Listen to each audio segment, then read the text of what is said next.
ఇక్కడ కూర్చున్న నీవు నేను దొంగతనాలు చేస్తాం, వ్యభిచారం చేస్తాం, మోసాలు చేస్తాం, ఎన్నో పాపాలు చేస్తాం. చనిపోతే ఎక్కడికి వెళ్తాం? నరకానికి వెళ్తాం. అయితే నేను చెప్తాను, నేను నరకానికి వెళ్ళను. ఎందుకు అంటే ధర్మశాస్త్రంలో ఉన్న ప్రతి ఆజ్ఞను నా ప్రభు అయిన యేసుక్రీస్తు వారు నెరవేర్చి నన్ను దానికి దత్తపుత్రుడిగా చేశాడు. నేను చేసిన ప్రతి అవిధేయతని ఆయన మీద వేసుకుని ఆయన శిలువలో ప్రాణం పెట్టాడు. ఉచితముగా నన్ను దత్తపుత్రుడిగా చేసుకోవడాన్ని బట్టి నేను ప్రతి ఆజ్ఞను గైకొన్నట్టుగా నేను తీర్పు తీర్చబడ్డాను. నేను కోటీశ్వరుణ్ణి, ఒక పేదవాడిని దత్తత తీసుకున్నాను.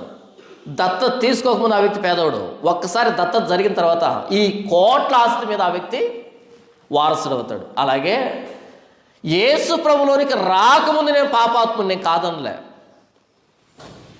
అయితే యేసు ప్రభుని నేను అంగీకరించడాన్ని బట్టి, ఆయన శిలువ త్యాగంలో నమ్మకం ఉంచడాన్ని బట్టి, ఆయన రక్తంలో కడగబడ్డాన్ని బట్టి నేను దత్తపుత్రుడయ్యాను ప్రభు అయిన యేసుక్రీస్తు వారిలో దేవునికి.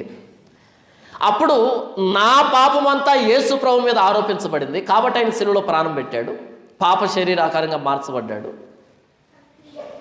ఆయన ధర్మశాస్త్రం నెరవేర్చిన ప్రతి నీతి నాదయింది. ఇప్పుడు నేను తీర్పును నిలవబడ్డాను అనుకో.